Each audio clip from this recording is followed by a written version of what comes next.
Now on Denver 7 News, from sunshine in the 70s to cold in the clouds. Winter weather is making its way back into Colorado. When to expect the snow on this Weather Action Day. It took about 15 minutes to cut the lock, hook up the boat, and they were out of here. Plus, another brazen car dealership break-in broad daylight. The crazy crime trend in Colorado that could force some dealerships to close their doors.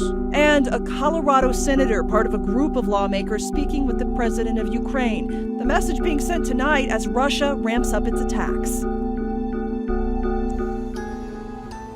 We begin on this Weather Action Day with snow on the way in the next few hours. Here is a live look at the gray clouds just looming over downtown, foreshadowing what's to come. Thank you so much for joining us. For Denver 7 News at 5, I'm Jacqueline Allen. And I'm Brian Wang. Let's get right to meteorologist Stacey Donaldson. Stacey, this is sad. A major change this weekend after a warm and sunny week. That's right. 60s and 70s just a couple days ago. And yesterday we had a high of 66 degrees. Now we've had a drop between 30 and 40 degrees just in 24 hours. So our highs today, they've only been in the 20s and 30s. Our temperature right now, 29 degrees in Denver, 31 in Greeley, and 32 in Fort Collins, with 20s and 30s for the high country as well. You factor in the wind, feels like it's 19 at DIA and 26 in Fort Collins. And all across the eastern plains, it feels pretty chilly. Our Saturday night planner, though, looks like we'll have clouds all the way up to about 11 p.m. Then we'll start to see some snow entering into the picture. We had a big pocket of dry air in the upper levels today, so that kind of put that level of snowfall just up in the high country versus here for the Front Range. Winter weather advisories for the northern and central mountains in through tomorrow and down into southern Colorado as well. Here for our area, we have snow off to our north and west, but for the most part, we haven't seen a whole lot in the snow department for Denver. That will change as we head into tonight and we start to see that upslope really kicking in. We do have snow off to our north and up in the high country as well. And we'll see more coverage with this snowfall as we go into tomorrow. Tonight, we'll have that late night snow with lows in the low 20s, and we'll talk more about snowfall totals coming up in just a few minutes. All right, thanks so much, Stacey. This may sound familiar to you. A Wheat Ridge used car dealer was targeted twice this week. Thieves making off with several trucks and even a boat. It really just is unbelievable. Denver 7's Patrick Perez has more on this disturbing trend, which has no easy solution in sight. These thieves seem to have no care in the world about getting caught, even going as far as pushing the car that they use to block the entrance out of the way as rush hour traffic drives by in the daylight. The video is shocking. I don't think they're afraid of doing it middle of the day. But not hard to imagine these days. We work real hard to get the inventory that we can, and whether or not we keep it is another question. Watch as thieves clear the exit to Rock Auto in Wheat Ridge Friday morning so they can quickly and easily make their escape. If they do get caught, I believe they're typically out in a day or two. The thieves' owner, Dean Bonallo, says didn't just want this pickup truck. They stole it so they could also steal the boat sitting in the parking lot. It took about 15 minutes to cut the lock, hook up the boat, and they were out of here. The brazenness of the theft in daylight during rush hour has Dean worried about the next hit. That's the toughest thing, because I can't continue to have vehicles stolen in a way that I provide for my family. Days prior, thieves stole this white Ford pickup truck from the lot.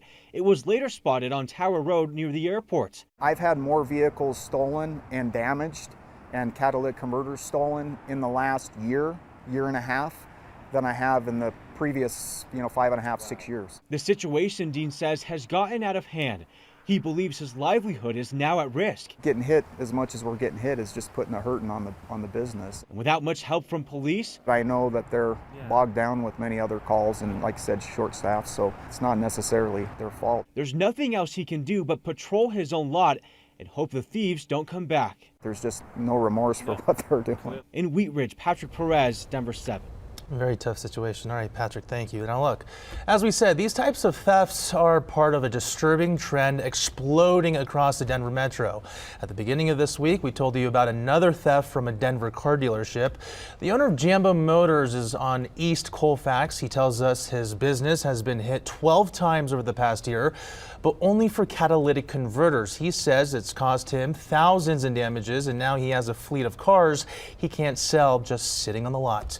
Many thieves are no longer even bothering to steal the whole car. According to the Colorado Independent Automobile Dealers Association, since 2019, Colorado has seen a 5,000% spike in catalytic converter thefts. Denver police sent us new numbers this week that show 280 catalytic converters have been stolen off cars so far this year. Last year, DPD says the total was more than 2,600. In Jefferson County, deputies say 2 people shot at a homeowner while trying to steal his catalytic converter. This happened Friday morning near the intersection of Chatfield and Wadsworth and Littleton.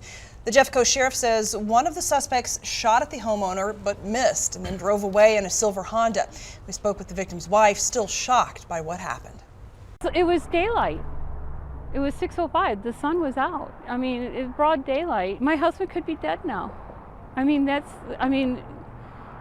Either he was a really bad shot or he deliberately missed. Catalytic converter thefts have increased dramatically in recent years. The state says more than 9,800 were stolen last year. That's up from, you can see, 1,100 in 2020 and just 189 in 2019. All right, Denver police are searching for a suspect in a deadly shooting last night. They say the suspect shot a man near an apartment complex around East Virginia Avenue and Havana Street at about 10 p.m. The man was taken to the hospital where he died from his injuries. Police were unable to find the suspect and asked anyone with information to call Metro Denver Crime Stoppers at 720-913-TIPS. Today marks 2 years since the first COVID-19 case in Colorado, and during that time, we have gone from full lockdown to partial lockdown, from masks on to off and to on and off again. We've made plenty of adjustments to get through this, and it looks like we may finally be on the other side. State health officials are now saying we are in a good place, but they are still prepared for anything. We are prepared if a more contagious variant outcompetes Omicron or is better at evading our immune systems. We also don't know the level to which immunity will wane by next winter. All right, since Colorado's first COVID case 2 years ago, more than 1.3 million people have been infected in the state. Now, since the first case was confirmed, the way we lived began changing rapidly. The week before the first case, Denver Public Schools sent a letter to parents saying right now this virus is not spreading in the United States. Colorado has no cases of the disease, and the vast majority of Americans have a low risk of exposure. The Northeast Colorado Health Department sent out an email saying the risk to the general public is low. But 2 days later, just 2 days later, the CDC said COVID-19 is a serious public health threat. 5 days after that, we had our first cases in Colorado. Over the next 3 weeks, things shut down very quickly. On March 14th, the governor closed Colorado ski resorts. On March 17th, the governor closed theaters, casinos, and gyms statewide. Dining rooms for restaurants and bars were also closed. The governor ordered schools to close starting March 23rd. Then the governor announced a statewide stay-at-home order that started March 26th. Wow, a walk down memory lane there. And it's also been a little over a year since we started vaccinations in Colorado. Since then, nearly 4 million Coloradans have been fully vaccinated. That's about 73% of the eligible population. But in communities of color, the vaccination rate is lower, something the state is trying to change. In the last week, nearly 8,000 people in Colorado did get vaccinated. There are clinics this weekend at Waterworld, Dick's Sporting Goods Park, churches, shopping malls, rec centers, and other locations. You can get all of those locations and the times on the state's COVID-19 website. And Colorado's case numbers are really starting to reflect our state's vaccination numbers and the decline of the Omicron variant. Yesterday, the state reported just under 1,000 cases.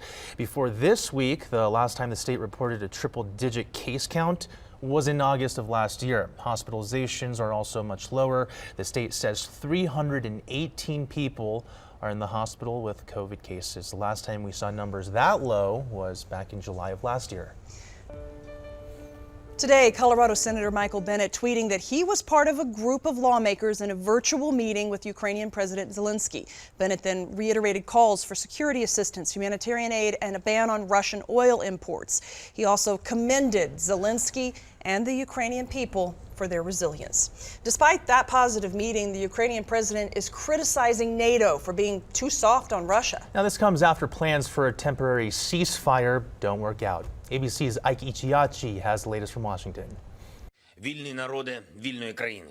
Ukrainian President Volodymyr Zelensky pleading with members of Congress and top White House aides for more military aid, asking U.S. lawmakers for weapons including drones, planes and stingers, the implementation of a no-fly zone over Ukraine, and a full ban on the import of Russian oil to the U.S. Overnight, Zelensky also criticizing NATO for rejecting his plea for a no-fly zone, saying all of the people who die from this day forward will die because of you. The fighting as Russia and Ukraine reportedly declared a limited ceasefire in the hard-hit cities of Mariupol and in Volnovakha in the east. But Russia never stopped shelling in the area. Ukrainian officials accusing Vladimir Putin of using the halt in fighting to move forces. They've postponed the evacuations. NATO accusing Russia of using cluster bombs in their assault on Ukraine, which are banned under international law. And we're seeing new video inside this nuclear power plant, now under control of the Russian military. People can be repeatedly heard saying, "Stop firing" at a nuclear facility. And the humanitarian crisis continues. Secretary of State Blinken visiting a refugee center at the Poland-Ukraine border, where tens of thousands of Ukrainians have crossed to safety. He also pledged ongoing support. The support for Ukraine not only has been unprecedented, not only is it going to continue, it's going to increase. And what we've seen is a sea change that's being shown around the world in terms of its support of Ukraine and against the horrific aggression committed by Russia. The U.S. State Department updating its travel advisory for the country, warning U.S. citizens to depart immediately. Ika Jachi, ABC News, Washington. Wild horses are part of Colorado, but the government says the land cannot support them all. So coming up, the big auction to give these guys a new home. Plus, the most unique sporting events in Colorado returning this weekend for its 74th year.